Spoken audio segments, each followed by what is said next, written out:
حضرت ذوالنون مصری رحمۃ اللہ علیہ اللہ تعالیٰ کے ان برگزیدہ بندوں میں سے تھے جنہوں نے اپنی زندگی اللہ کی عبادت اور نفس کی مخالفت میں گزاری۔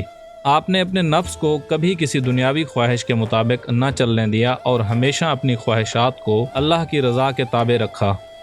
ایک مرتبہ آپ نے 10 سال تک کوئی لذیذ کھانا نہ کھایا، حالانکہ نفس اکثر لذیذ کھانے کی طرف مائل ہوتا رہا، مگر آپ نے اپنے دل کو ہمیشہ اس بات سے روکے رکھا کہ وہ اپنی خواہش کو پورا نہ کرے۔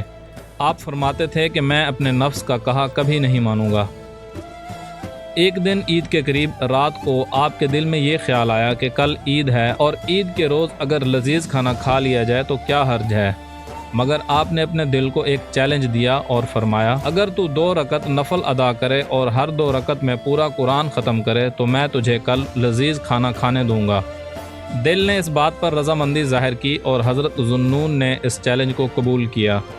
دوسرے دن عید کا دن تھا۔ آپ نے اپنے وعدے کے مطابق لذیذ کھانا منگوایا۔ جب آپ نے نوالا اٹھایا اور منہ کے قریب لے جانے والے ہی تھے تو دل نے کہا دیکھا آخر کار میری 10 سال کی خواہش پوری ہو ہی گئی۔ حضرت ذوالنون مصری رحمۃ اللہ علیہ نے فوراً نوالا واپس رکھ دیا اور فرمایا اگر یہ بات ہے تو میں تجھے کامیاب نہیں ہونے دوں گا۔ آپ نے وہ کھانا نہیں کھایا اور اپنے دل کی خواہش کو ایک بار پھر مسترد کر دیا۔ اسی لمحے ایک شخص حاضر ہوا جس کے ہاتھ میں لذیذ کھانا تھا۔ وہ شخص کہنے لگا حضرت میں نے یہ کھانا اپنے لیے رات کو تیار کیا تھا، مگر رات کو خواب میں مجھے رسول اللہ صلی اللہ علیہ وآلہ وسلم کی زیارت نصیب ہوئی۔ حضور صلی اللہ علیہ وآلہ وسلم نے فرمایا اگر تو قیامت کے دن بھی میری زیارت کا خواہش مند ہے تو یہ کھانا ذوالنون کے پاس لے جا اور ان سے عرض کر کے رسول اللہ صلی اللہ علیہ وآلہ وسلم کی طرف سے درخواست ہے کہ اپنے نفس کے ساتھ صلح کر لیں اور چند نوالے اس کھانے سے کھا لیں۔ یہ پیغام سن کر حضرت ذوالنون وجد میں آ گئے اور کہنے لگے میں فرما بردار ہوں، میں فرما بردار ہوں۔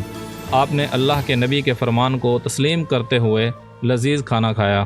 یہ واقعہ ہمیں سکھاتا ہے کہ اللہ کے محبوب بندے اپنی نفسانی خواہشات کو قابو میں رکھتے ہیں اور اپنی زندگی اللہ اور اس کے رسول کی محبت میں گزارتے ہیں۔ ان کے دل میں دنیاوی لذتوں کی کوئی وقت نہیں ہوتی۔ ان کی یہی قربانی اور اخلاص انہیں اللہ اور اس کے رسول کا قرب عطا کرتی ہے۔ حضرت ذوالنون کے اس واقعے سے یہ بھی معلوم ہوتا ہے کہ حضور صلی اللہ علیہ وآلہ وسلم اپنی امت کے حالات سے آج بھی باخبر ہیں اور وہ ان کے لیے شفاعت اور مدد فرماتے ہیں۔ یہ کہانی ہمیں اس بات کی نصیحت کرتی ہے کہ اللہ کے راستے پر چلنے والے بندے کو اپنی خواہشات پر قابو رکھنا چاہیے اور ہمیشہ اللہ کی رضا کی جستجو کرنی چاہیے۔